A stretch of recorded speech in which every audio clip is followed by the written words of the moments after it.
Almost a third of the continent of Africa is covered by Sahara herds.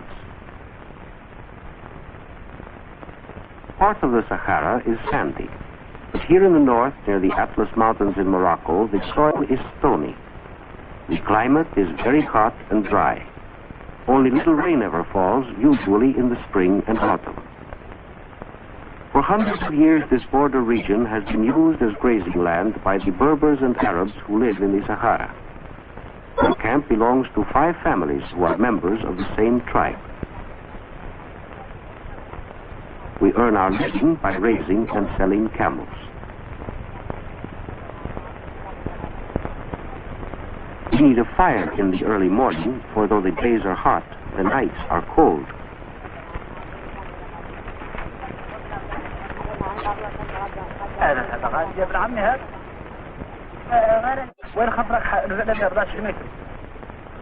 We keep the camels close to our tents during the night and take them out to graze in the daytime. Among our people, a man's wealth is measured by the number of camels he owns. The camel was first brought to the Sahara from Arabia 1,500 years ago. Because they can live without water for a long time, camels are among the very few animals on the desert. They can feed on the thorny plants which grow in the nearly rainless desert because their mouths are tough.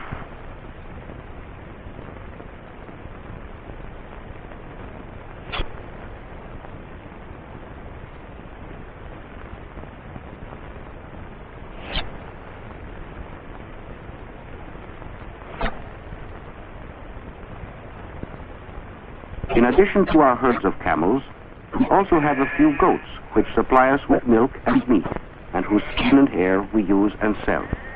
They have to climb into the trees to find food.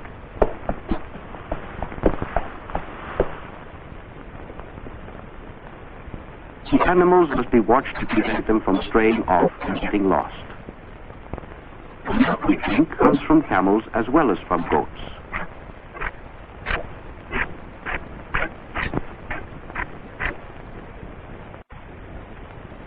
Bujma, the son of our chief, like the other boys of our camp, takes his turn at guarding the camels. His turban, which is woven of goat's or camel's hair, protects him from the heat of the sun.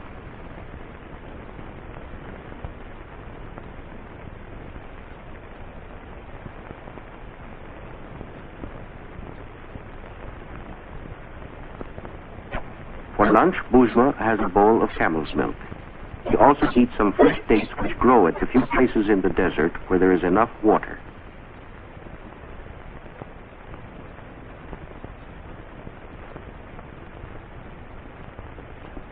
While the men are watching the animals, the women go to get water. Whenever we can, we pitch our tents near a spring or a well. Where there is water, there is usually food for our animals.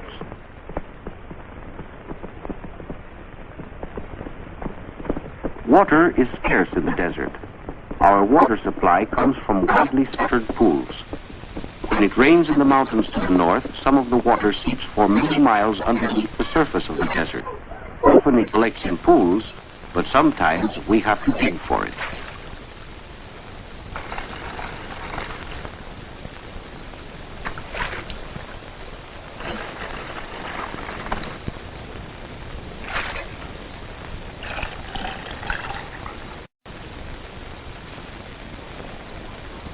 Water is carried in bags of goatskin, which we make ourselves.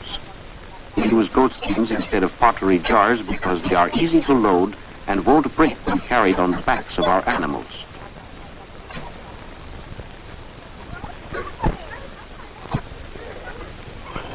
Our women grind enough barley for the day's cooking. We must buy barley and the other grains we eat because there is not enough water to raise crops in the desert.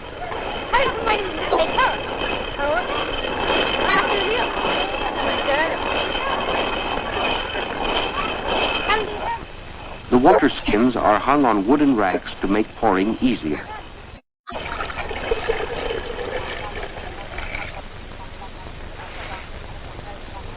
We use barley in making a dish we call couscous. When the coarsely ground grain has been mixed with water, The women put it in a basket which fits into the top of the cooking pot. They seal the basket to the mouth of the pot with flour paste. Steam from the soup, which simmers inside the jar, cooks and flavors the barley.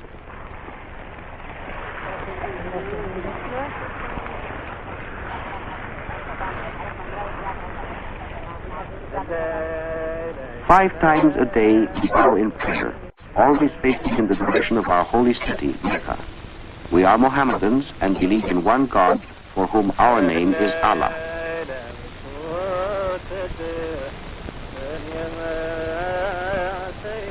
Almost every day we eat couscous, moistened with soup. Sometimes we have goat or camel meat.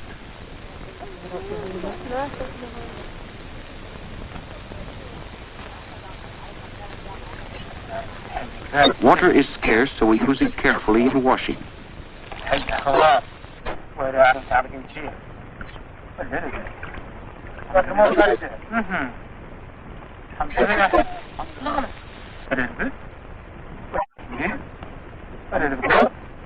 It is a custom for our men and our women to eat separately. The name of the chief of our group is Brahim. The chief always decides where we shall camp and when we shall move on to other pastures.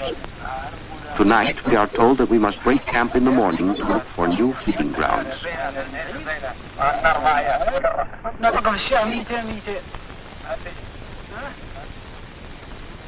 When it rains even less than usual, we have to move 2 or 3 times a week to find sufficient food for our animals.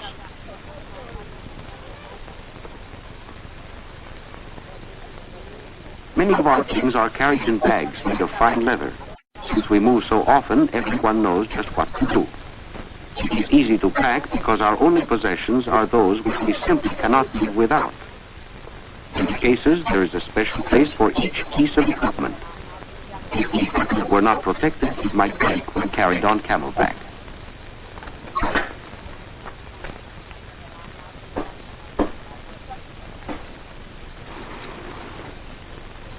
Next, the tents come down. They are made of cloth woven from the hair of camels and goats. They are thick enough to protect us against the hot sun during the day, as well as the cold at night. Yet they are light and can be easily moved.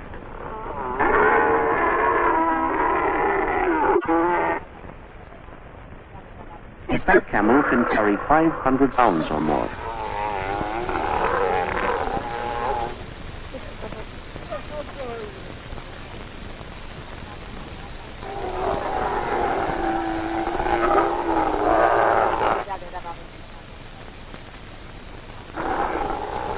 Very young children are loaded on quiet, well-trained camels in a framework that can be covered with cloth to shade them from the hot sun.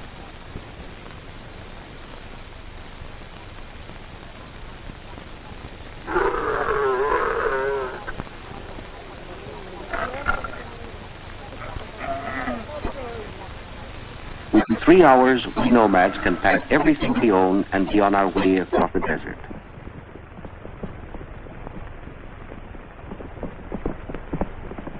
To a great extent, the needs of our animals rule our lives, because even our few camels quickly eat up the plants and grass around each campsite. We do not live in groups much larger than 5 families.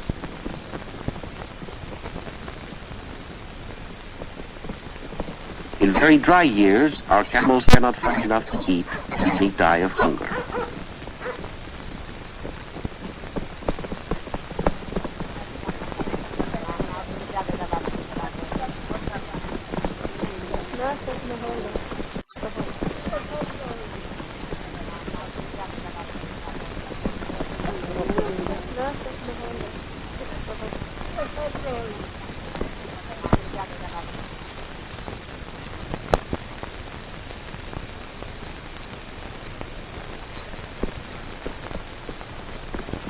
Today, our chief has led us to a place where no one has camped for a long while.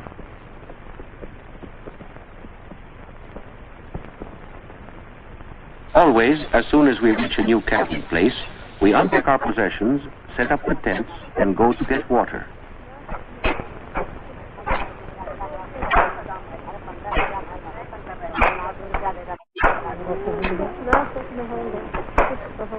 When we are on the march, the camels have little chance to eat or drink. Because they can go without food or water for as long as a week, camels are valuable to people who live in dry lands like ours. We cover the ground with matting to make a floor for our tent.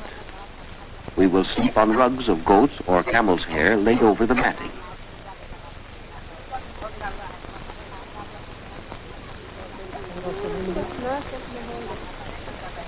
Packed in the bales are our provisions and cooking utensils.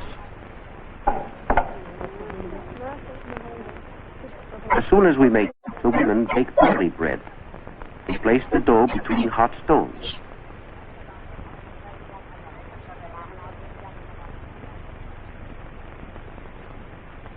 After the fire has died down, the stones cool and are removed. Then we have a loaf of fresh bread.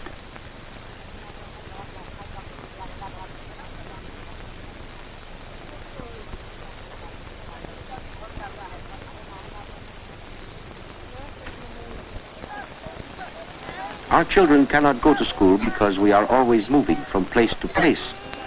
Sometimes one of the men will teach the boys and girls a few verses from the Quran, which is the Mohammedan Bible.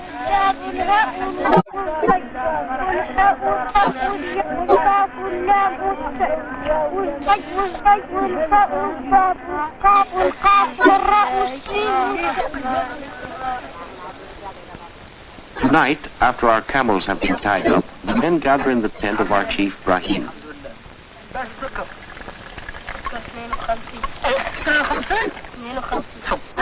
We haven't been to market for a long time. We will soon need to buy some more food, especially barley and tea, which is our favorite drink.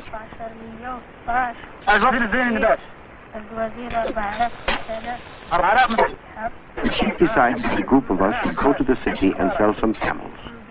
With the money, we will buy the things we need.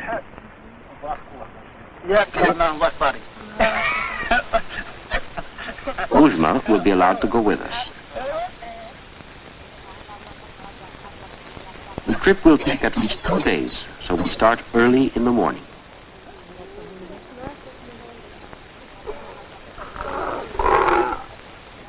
In addition to the animals we intend to sell, we take extra camels to bring back the provisions we expect to buy.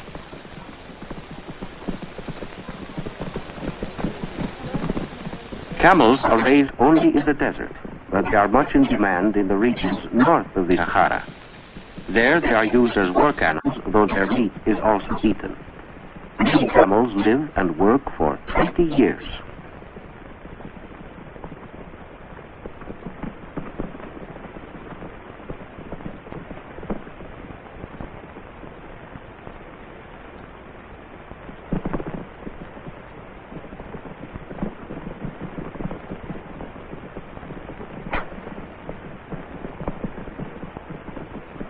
On our way to the city, we will rest for the night at an oasis in the desert. An oasis is any place in a very dry region where the land is fertile because there are good springs or wells.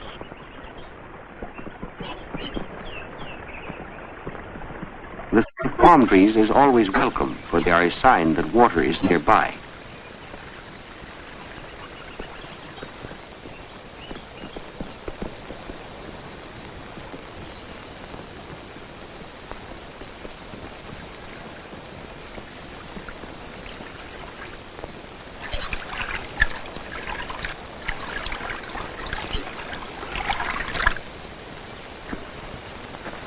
Because there is water, food can be raised on the land of an oasis. Farmers can live in permanent homes instead of following herds, as we nomads do. But even in the oasis, water is not limited. Each farmer takes his turn at using the water for a limited time each day.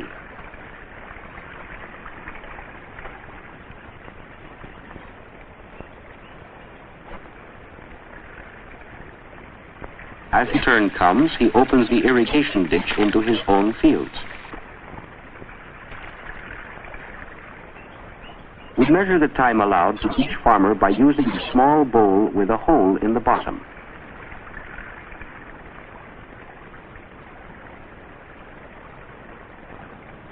The water clock allows everyone to get a fair share of water.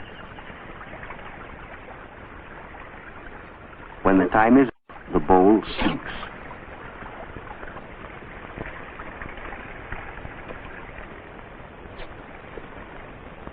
In the oasis, all the land that can be tilled and irrigated is used for crops.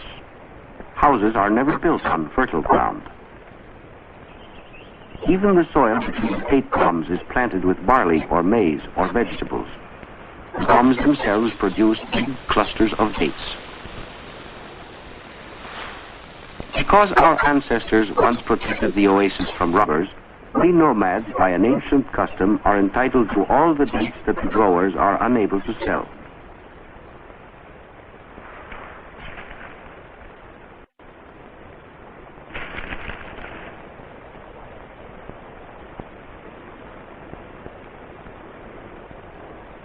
From the oasis where we spent the night, it is about 15 miles to the city.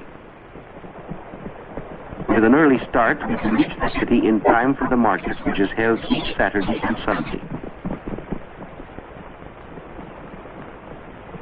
This old city at the northern edge of the Sahara is called Klemim.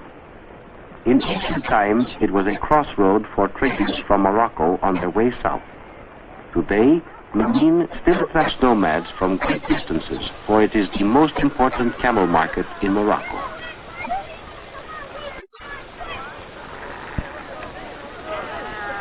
Camel buyers from cities farther north come to this market to trade.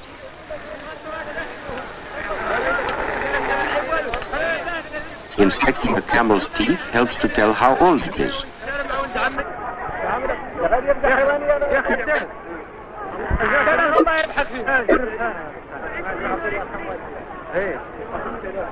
The sale of each camel involves much bargaining. When the price has finally been agreed upon, the money is paid over to our chief. The deal is completed when the seller strikes the purchase money in the buyer's hands.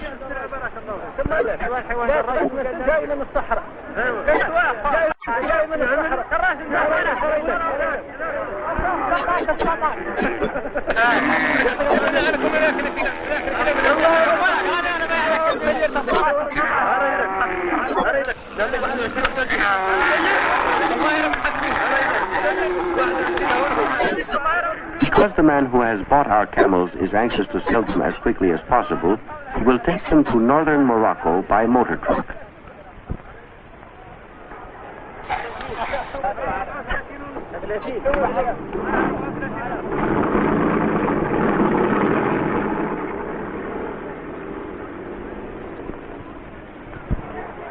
Most of the money that we receive from the sale of our camels is spent in the city. When we need the products of factories and farms, like grain, cotton cloth, and tan, we must buy them in the city because we cannot make or grow them ourselves.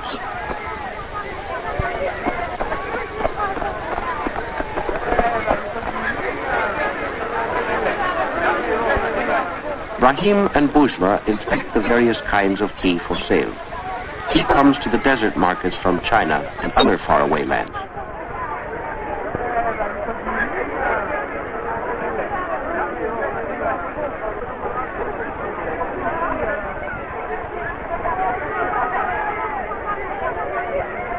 Wood is scarce in the cities of the desert. Even the long, twisted roots of shrubs are expensive to buy because very few trees grow in our dry land.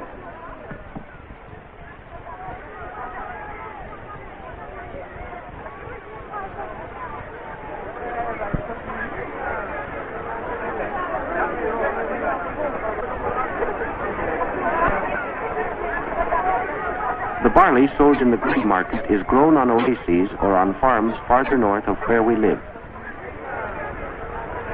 The merchant's grain may be plump or shriveled, depending on how well it was watered by rain or by irrigation in the field where it grew.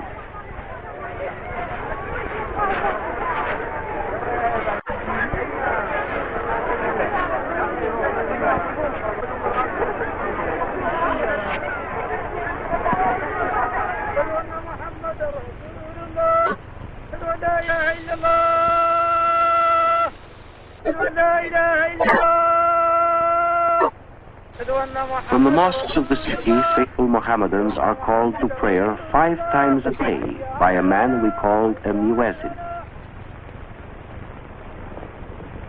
After finishing our trading, we return to our camp in the desert.